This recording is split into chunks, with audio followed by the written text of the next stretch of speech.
Tala with Drive-thru Therapy. Thank you guys so much for joining me tonight on another episode. And as always, I'm grateful for your support. And tonight is a very special episode to me. It is a very personal one because it deals with my favorite population, I have to say, and the most discriminated, unfortunately, which is children. I could have used any word, but I felt that discrimination is probably the most useful, I think, to describe this, because we often recognize children, but only when it's in an extreme context. For example, sexual abuse, physical abuse, violence, or if we acknowledge their possible childhood disorders such as ADHD or autism, or bringing awareness to other either developmental delays or other disorders.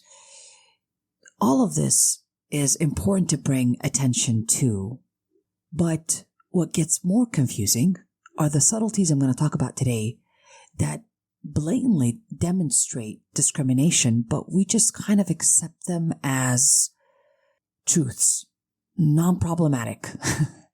And generationally, we give them to the next generation.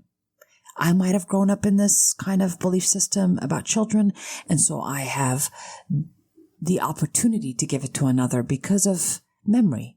Most of us will give whatever we've experienced to another based off of memory. It's not because we've actually done the conscious work on understanding it better or working on it.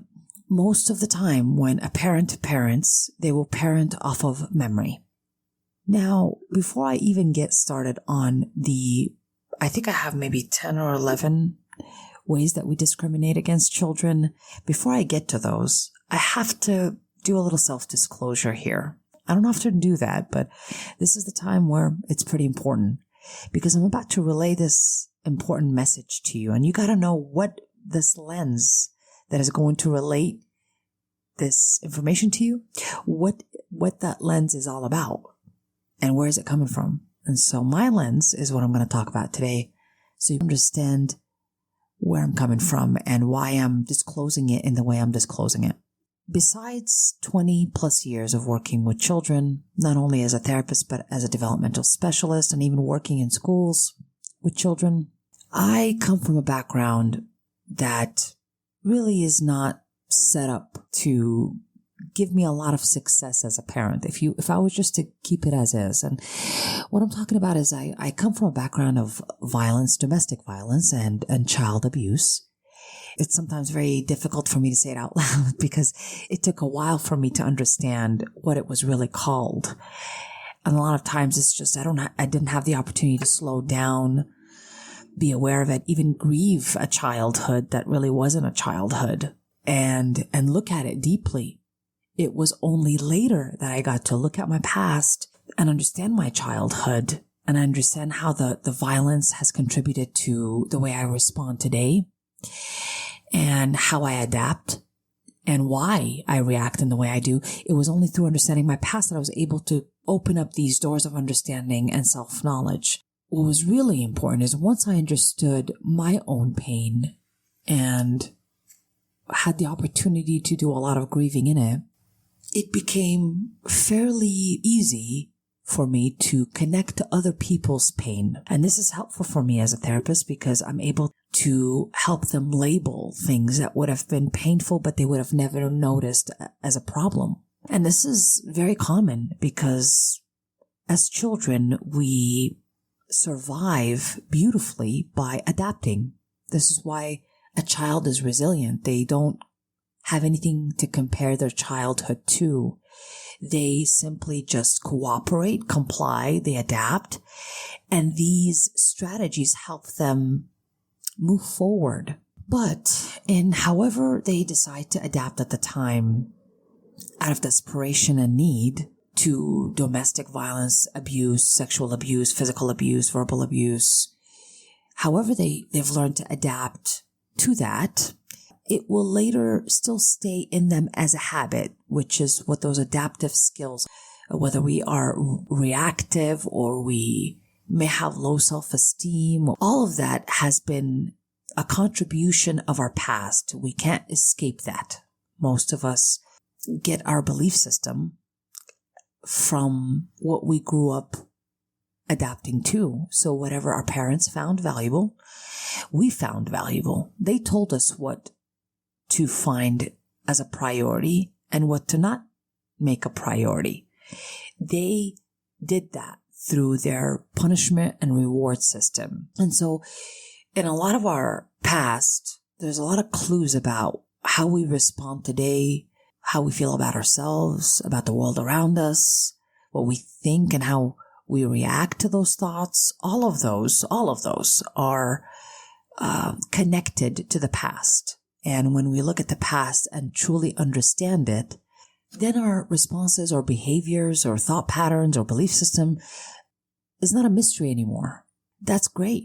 We want this conscious awakening. We want this awareness to happen. So this way we can make changes, because what was used to adapt to life during childhood and during extreme situations may not work well today. Going back to my own past, because my past helped me comply to very severe abusive situations, my threshold for abuse is high. Abusive people, abusive situations. I could really tolerate a lot of that because that was the norm for me. That was what I was raised in, what I grew up in. So when abuse did occur in my adulthood, whether it's abusive situations, words, people, it wasn't that noticeable on my end. It was kind of like my survival response kicked in and I just survived. I know how to do that well. So one would say I know how to survive in abuse very well. But at the time, I did not, as an adult, I did not know how to survive in a moderate world because I reacted on extremes. I thought in an extreme, and so I reacted on extremes. Again, I was in survival mode, for many years. Growing up with domestic violence, viewing it as well as violence towards me and my siblings, all of that wasn't provided the opportunity to be grieved. So I just kind of moved forward. And as I trudged along, I didn't know what to do with those reactions, those emotions, that sadness, the disappointment, and most importantly, the anger. I didn't know what to do with all that. And so it eventually built up to where my reactions got me to a place where I had to really do some deep dive self-reflection and self-awareness, because I didn't have an opportunity to look at my past, to grieve it properly. And there was an inner child on the inside of me that just didn't know how to be a child, how to play, how to be loved, how to give love safely, how to protect themselves. And she just kind of kept on going until that had to be faced.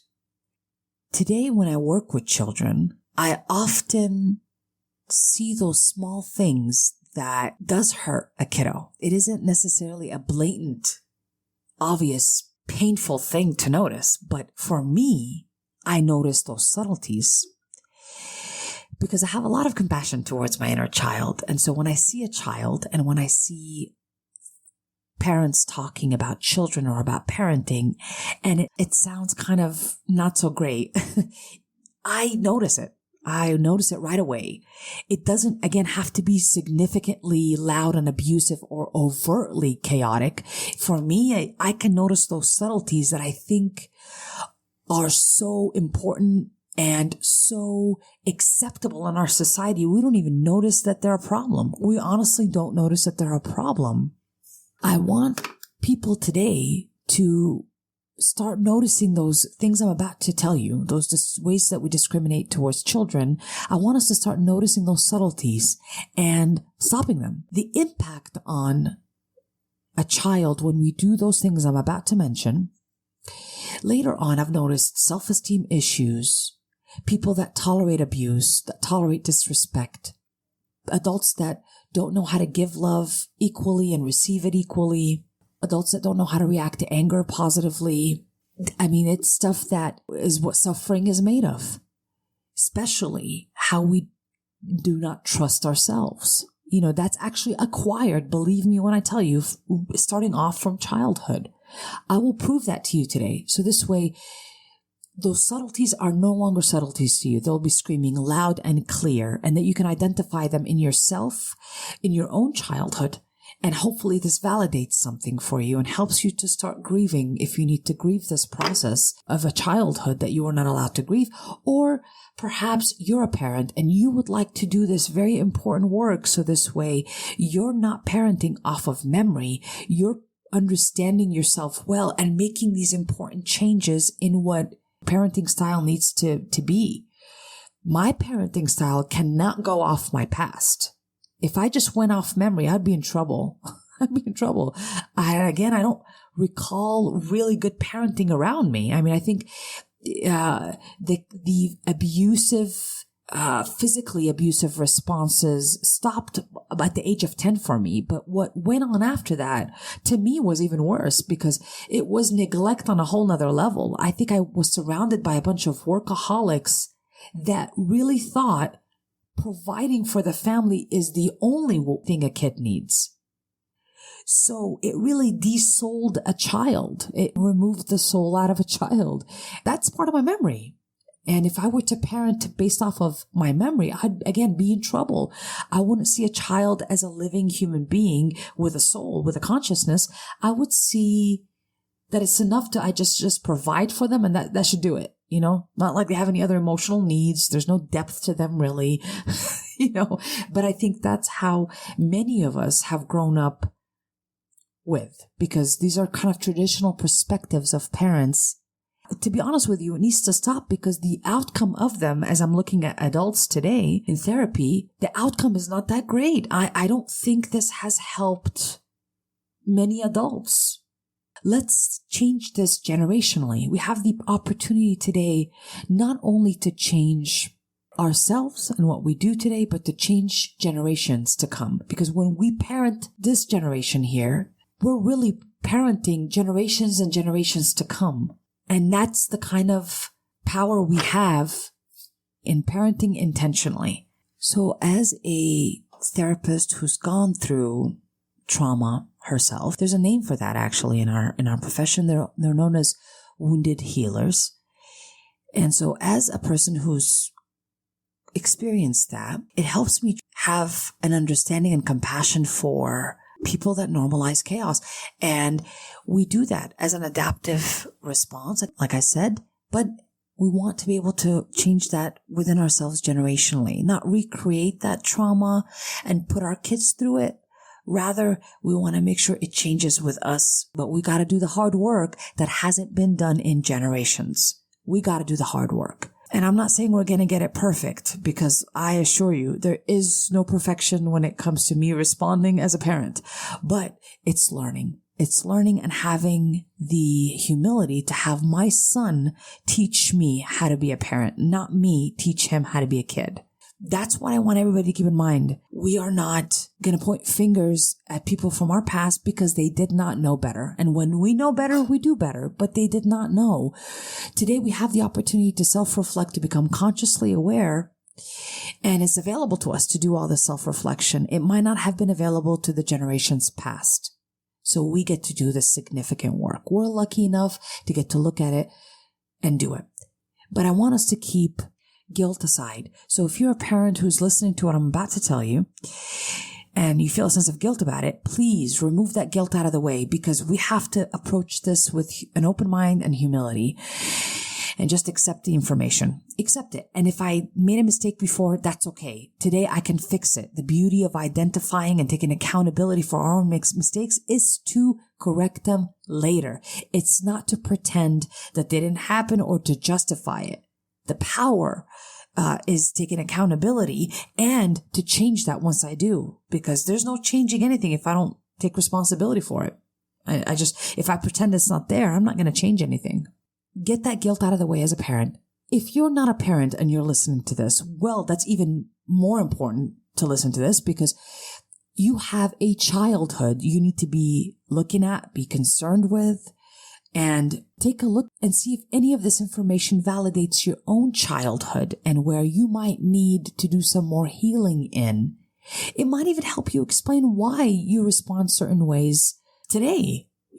I think exploring my past and my childhood really helps me understand why I react to certain things today and how I react to them. And sometimes I have the opportunity to stop that negative reaction. I might not be able to stop the feeling or maybe the thought that comes up, but I could stop that reaction because I know it's an old one. So knowledge is power here. We're not going to stop the past. We can't get rid of it, but our conscious awareness of what it's doing in our mind today and how it makes us respond, that stuff is golden information. You're going to need to know that stuff so you can change. I want everybody to take what I'm about to say seriously about how we discriminate against children, how you were discriminated against. That's really who I'm really talking about too. It's not just kiddos that you have in your life today. It's your own childhood as well.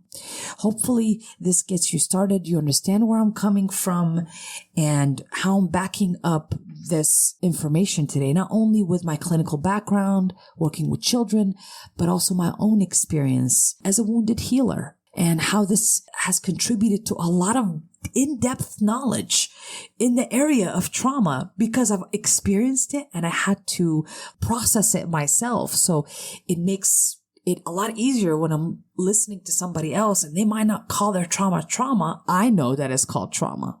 And that really gives me a heads up. It really makes a difference. All right, let's get started on the ways that we discriminate against children. And again, I couldn't find any other word. Yeah, it's discriminate is the word. I really played around with it in my head. I'm like, is that the correct word for it? And I think absolutely. Kids don't have the ability to fight back. They really don't have a voice to tell you you're discriminating against me. So they cannot define it for us. So I'm here to define it for them. I'm here to speak up for them. So that's the word I'm using for today. If you could find a better word, let me know. I'm open. Let's talk about the number one thing that we do in discriminating against children, which is not asking for permission. Now, this begins at birth. At birth, really, that's the best way to say that. When you are holding a baby and changing their diaper, you want to ask for permission. You want to touch their leg. You want to make sure that you let them know the YP is going to be cold. So you put it on their leg a little bit so they could just feel it so they're ready for it and you're not shocking them with the coldness. You might want to tell them, can I please wipe your nose instead of barging in there and just wiping their nose for them. I can think of so many ways that we just don't ask for permission. I love to ask for cooperation with my son, right? Can we please go to bed? Can you please put your pajamas on? I don't really demand. I don't command. So I don't say, get off the couch. Stop doing this. Put your pajamas on. But do you see how those commands sound like? Do you kind of get an idea of how they discriminate for the kiddo? It's like we're saying to the kid, you're not allowed the respect for us to get your opinion about something before we do it to you, near you, around you. We don't need your permit. We don't need your opinion or your input on it.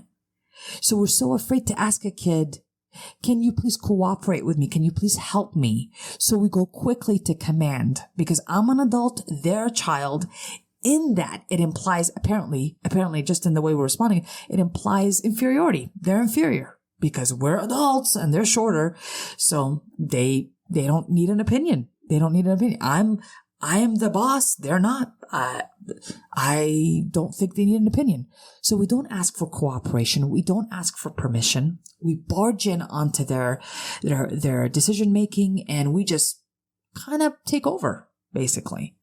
But unfortunately, later on, that gets us in trouble, gets them in trouble too, because it develops inability to speak up for what they want.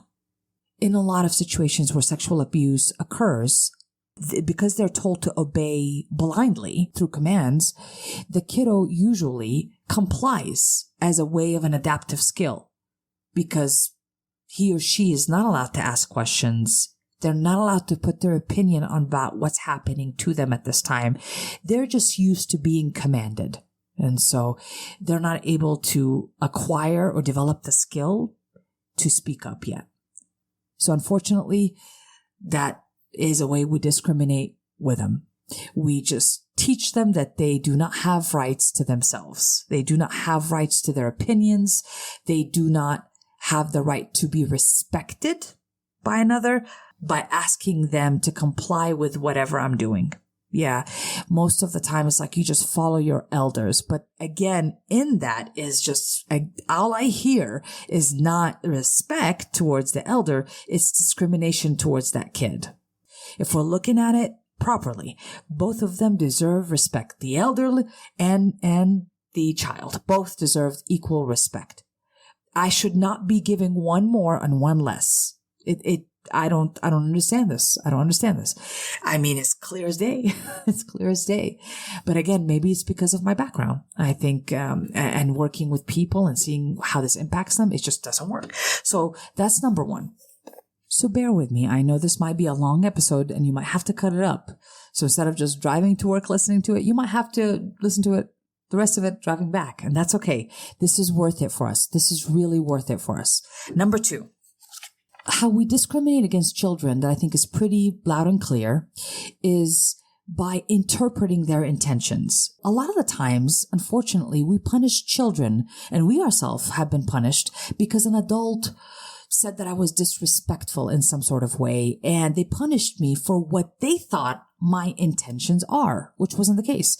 I recall one time that my father actually threw a glass of hot tea at my leg because he thought I had some sort of eye rolling or emotional response to him telling me to go change the channel on the TV. And back then you could just walk over the TV and you have to you click to change the channel. That actually happened, and I felt the burn. Like my leg burned. I still have a little scar in the back of my calf from that.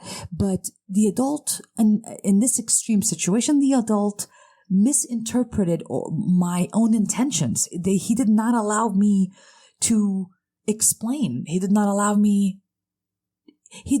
see me with the best intentions, if you will. It doesn't even have to show up in that extreme. I just give that extreme just to kind of show you what it looks like. But in reality, we do this every day to all the kids. We tell them, "You're disrespecting me. Go sit over there." Or something like, we think that a kid intended to do something, like intended to make me angry versus what their real intention was, And so we punish them for that. And I hear this quite a bit. Is that the parent is upset because the child didn't take out the trash when I asked them to take out the trash. And the parent will say that made me angry. And they might even tell the kid like, "Hey, you're not going to go out this weekend," or whatever the case is, because you're grounded because you didn't take out the trash. The intentions are imposed right away on the kid. Like the kid is not allowed to have their own intentions. The parent gets to label those intentions for him. And they tell him that, "Hey, you really forgot about me. You just don't care about my opinion. You don't care about how hard I work, and I come home and I need the trash to be taken out. You just don't respect me. You don't care about me." And the parent is telling this to the kid, right? And the kid is like, "What? What? I'm not even thinking any of this. This doesn't even cross my mind. I don't even have the years of experience to come up with these very sophisticated intentions of which I am planning out to disrespect my own mom or dad." Like the kid is not thinking that. Those are very sophisticated thoughts, but we don't check ourselves as parent. We go ahead and impose it on the kid, and we think we're right. And then we punish them for those intentions, kind of like what my dad did, right? He punished me for his own intentions. Sure as heck, from what I recall, I must have been under 9 years old, maybe around at the most 9 years old when this happened. There's no way especially being fearful of my father at the time, I wouldn't have shown those kind of emotions to him. But that tells you that I wasn't even allowed to show any emotion that he did not approve of. I would have been punished for it severely if I showed an emotion he did not approve of. Again, children are discriminated against every day. It doesn't even have to be extreme. About a couple of days ago, my son came from school, looked really sad. I asked him, what's going on? And he said, the teacher was upset today. And I said, why do you think she was upset? And he said, well, because I did not follow an instruction. And I said, well, what do you think happened? And he said, I just couldn't hear her. I didn't hear the instruction. My son has been having trouble with allergies. There's fluid in his ear. I actually took him to the doctor, and I found out that he has allergies and he has to take certain medication for that to make sure that it doesn't get out of hand and affects his hearing. But his hearing was affected, and he would, even at home, he would say, what did you say? What did you say? And it was affected. And so the teacher may have misunderstood, and she looked at my son and said, well, he's not following directions. He just doesn't want to listen. But in reality, he is not able to hear her. So again, we got to be careful as adults what intentions we impose on the kid. We are not accurate. We are not accurate. A kid can and will tell you about what it'll show you what their intentions are. And let me just tell you, they're so simple, it's so beautiful. And it's not as sophisticated and complicated like the ones we make up in our head as adults. We want to make sure that we allow a kiddo to be seen accurately as they really are without us imposing any other intentions on that kid. Yeah. So this discrimination happens quite a bit. And so the kid again is like at the whim of the labeling that the adult is going to give them about themselves. Not actually because what the kid did and what he intended to do, but rather what the adult is going to label him to be. Very sad stuff. If you've experienced that as a child, I hope this validates for you that it was a real thing and that people misunderstood your intentions, and that would have brought a great distrust in yourself as well. That actually breeds distrust within one's own thoughts about their own feelings, wants, needs, intentions. Oh, that's the worst. When you think that your own intentions aren't good because somebody else labeled them whatever way they wanted to label them, and you believe them rather than you believe yourself, because you've had years in the making of that, where you believe other people's labeling of your own intentions. You've been mean, you've been cruel, you've been whatever, rather than what you believe your intentions were. So sometimes as adults, we don't represent them well because of this issue from the past. So that's the discrimination number 2. Number 3. When we pretend that when we're with a kid, we're starting from scratch. You don't know how many times I hear this. Like, I gotta teach them the right way. It's like we behave in a way towards them where we think we're starting from scratch, like they have no other information or knowledge on the inside. To some extent, that is true. They don't have physical knowledge of the physical world. But it does not mean that they don't have an inner knowing, an inner consciousness, an inner guide like we have as adults. They have the same thing. If you believe you have one, if you believe you have a consciousness, how could you not believe that a kid also has a consciousness on the inside that gives him a good sense of guidance towards life? They do. We're not, as adults, starting from scratch with our kids. That we're not starting from scratch. You're going to build on what they already know. And that inner knowing is real. It's a real thing for them. It tells them where the fun is at. It tells them what feels good to them and what doesn't. And when we impose our own will on their consciousness, on their guiding system, we unfortunately do them a disservice, because we make them not trust their own guiding system that they're born with. Instead of showing them how to use it kindly, we tell them that our guiding system is better than theirs. So that's the biggest discrimination of all. Like, it is terrible. It's like, because you're short, we perceive you're short and you have very little experience in this world. We perceive you as inferior, basically. You don't have enough knowledge. You don't know how to handle things. And because of that, you don't have any knowledge is what we assume. Any knowledge at all. But that is not true. All you gotta do is take a look at an infant, a toddler. They have an intuitive knowledge. They have an instinctual knowledge that they use. You'll see them being able to survive in certain situations. You're like, how did they do that? How did they do that? Let your kid show you that part of them. They can solve problems in ways I would never be able to solve a problem. I don't know how many times as a toddler, my son would be in the middle of a playground and kid would ignore him or not play with him. And I would feel so sad. And I just want to go and interrupt it. And he just kind of gets up, moves on, finds fun somewhere else. I would have never solved it that way, but his instinct solved it that way. So I learned that I need to respect the information and the knowledge that the child already comes with. All my job is to make sure that they learn to trust it within themselves, that they have that information. If they ever want to use it, it's with them 24/7. I might not be, but that information, that consciousness on the inside of them is with them 24/7 to help guide them through. And that's really what's guiding them through when they're at school and you're not there. That's what's doing it. My son and his ability to make a decision, his intuition, the things that he is able to say, I don't like that or I like that, that tells me like, hey, he knows what he's talking about. If he tells me I don't like this teacher, for example, I believe him. I guess she's not likable. Most of the time, it's accurate. So we just need to help them trust it. So we're not starting from scratch. They have a consciousness on the inside that we need to help them trust, use, exercise so they can strengthen it. And later on, it will help them with their self-esteem and their ability to make decisions, not feel powerless against decisions. All right. Number 4. Oh my God, 36 minutes. Just hear me out. Okay. You're going to love this. Number 4. Yeah, this one is a common one. We blame them for our own mood dysregulation and emotional coping. I hear this a lot from parents.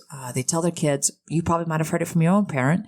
They tell their kid, well, you made me mad. Let's say as a parent, I raised my voice. I might have overreacted, and I know I did, but I don't say I'm sorry. I don't say, whoa, I'm way out of line. I'll do it better next time. No, that's not what we tell that kid.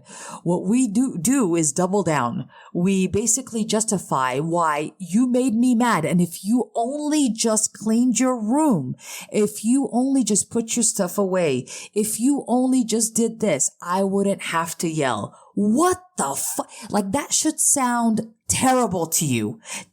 Terrible. That hurts my feelings. It hurts my feelings. And we do this with children. And it's just destructive. It's very destructive. The impact of it long term is that I learned that my feelings are not important. It's important to take care of other people's feelings, because when they are taken care of, then I can be left alone and I could just be left in peace. That's what I learned from a parent like that. I'm just going to try to make them happy, prioritize their feelings, regulate their feelings as a kid. Like I'm a kid trying to be responsible for my mom's anger. That's ridiculous, but that's what I'm going to learn. And later on, I'm going to be responsible for my partner's anger. I'm going to be responsible for my friend's anger or sadness or bad moods. I'm going to be thinking I'm Mr. or Mrs. Fix-It. That's where Mr. and Mrs. Fix-It comes from, is this kind of parenting where the parent does not take responsibility for their coping, their emotions, and they make the kid take responsibility for that. It's terrible. It's terrible. Again, discrimination. I can't think of a better word. Friends, if you have a better word for this, let me know. But these things we accept today as a society, that I'm really parenting them. I'm telling them what to do. This is my job, and you made me angry. And I use my emotions to manipulate them.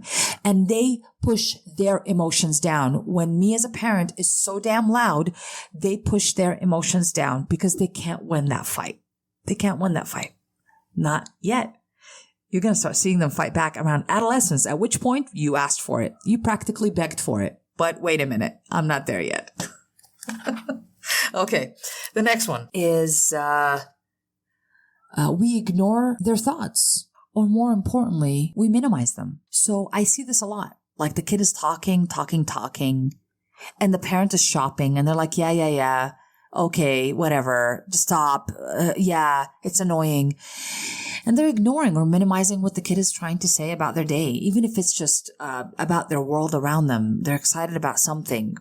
We don't stop and listen. So the kid keeps kind of just talking to themselves and they're not really being listened to. And they know that. They know deep down inside they might feel like an inconvenience or an annoyance to the parent because the parent isn't sitting there enjoying the kid.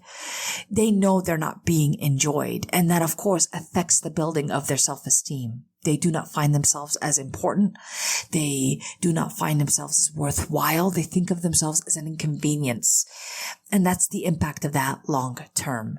So next time your kid is talking to you, please put whatever it is that you're doing, put it to the side.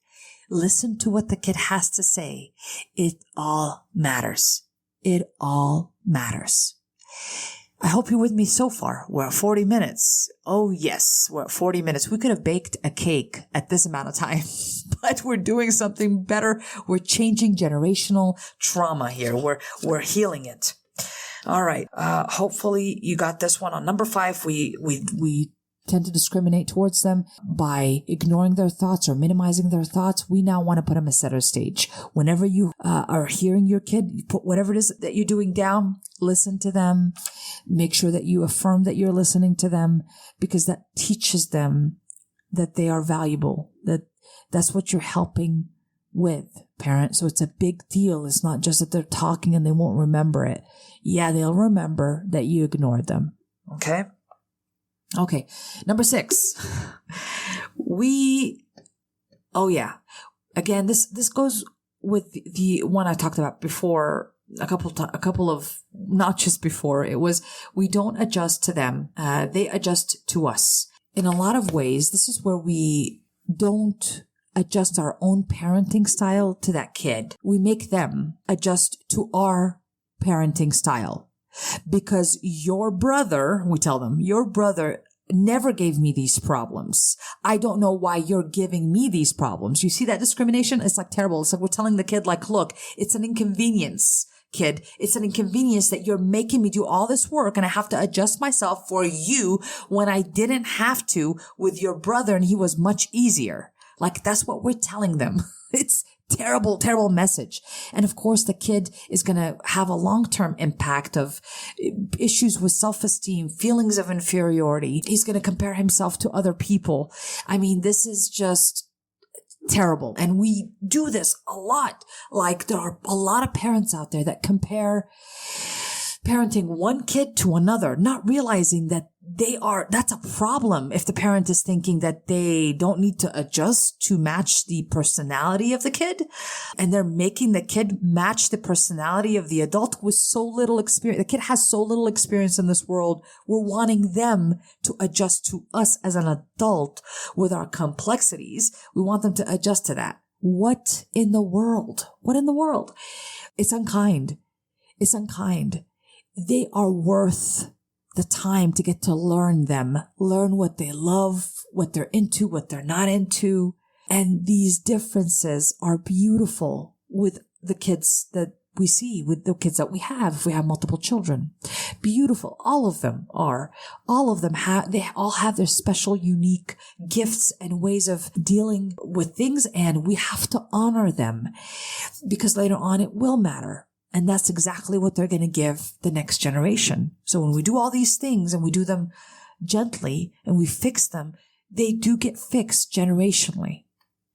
It doesn't become the norm for the next generation to have these dysfunctional, discriminating responses that I think has been going on for years now. Like, we accept this nonsense. It's insane. It's insane. Number 7 is known as displacement. This is actually a Freudian term. But it's very appropriate here. It's basically when a parent is upset, let's say at work, or upset with something going on in their life. They come home and they take it on the kids. They're yelling. You should have cleaned your room. It's called displacement. This happens a lot. Again, we really, really take advantage of the fact that kids are shorter and they're physically not capable of fighting us back, and they don't have the ability to argue with us. They really don't. They will not win that fight. Even though we might impose on them that they might be disrespectful, they're talking back, they're really not. They really don't even have the ability to do that. Especially early on. And so displacement is really a cowardly thing that a parent does. And we get away with it. We really do. Because again, kids are not going to tell us like, why are you taking it out on me because you had a rough day at work and your boss is an asshole? Why are you taking it out on me? But unfortunately, they can't tell you that. So we have to, as parents, if you're a parent, we have to do the work of acknowledging it within ourselves, and we stop that nonsense. We now practice self-care. So we make sure that when you get home, you are emotionally available to that kid. That's what they need. They need your time, your positive attention. They need you to listen. They need you to build their self-esteem. So later on, when they become a father or they can become a mother, they're delivering the same gifts you gave them. That's what we want. And that they learn to regulate their own emotions, because a lot of times if we grow up with parents that don't regulate their emotions, take it out on us, because they're having trouble everywhere else and they don't know how to control or deal with themselves or self-care, what we end up doing is becoming kind of very similar to them. As we age, we gain more control. So now we can now take it out on people, and it's not a good thing. So please catch this habit, whether you're a parent or you yourself react on that because of your own childhood. Just catch that so this way it does not continue and we can end this discrimination that we do to children. Now, the next way we discriminate is number 8. We, as parents, don't control our guilt. Our guilt takes over. Parents who have difficulty with seeing their guilt and how they react on it, those are probably the most discriminating parents, the most. And I'll tell you how. So for example, let's say I get a call from the teacher and the teacher says, he did not pass his math test. Because the teacher calls me and I know I haven't really helped my kid study, nor did I check on him, or even if I did help him study, I just feel like I'm a terrible parent because this teacher called me and I feel terrible as a parent. And now I'm going to go to this kid and I'm going to tell them about themselves. I'm going to probably overreact to the situation. Instead of being a guiding presence for him, I will be, telling him about himself, but not in the kindest way, right? I'll take it out on him because of my guilt of not being able to deal with my guilt as a parent, or that feelings of guilt. I will end up overreacting and blaming this kid, or maybe making them study or grounding them or taking things away. And I'm like, what? It's just too much. It's just too much when I hear that happen. We're not checking our guilt. What they need is a person to help them with the math, right? We need to sit with them. We need to take the time to sit with them. But because we don't do that, right? We don't really take the time to sit and read with them or help them with their English and their math or whatever the case is. We take it out on them. That's what we do. We just take it out on them when they don't pass, instead of seeing, okay, where's the discrepancy and let's meet that need. Oh no, let's go ahead and take it out on them.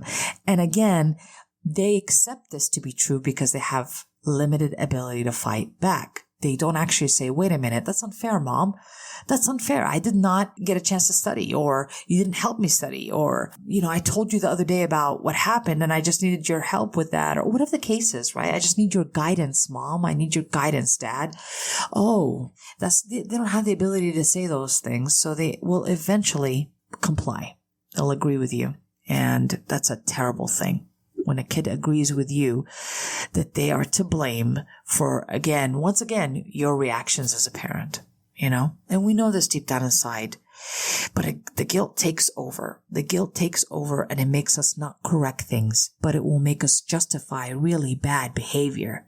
So be careful what your guilt is doing and how it plays out in your decision making and your thought process. You need to be very aware of where that plays out. I hope this is clear because I can't stress this one enough. It's just like it always shows up, this guilt.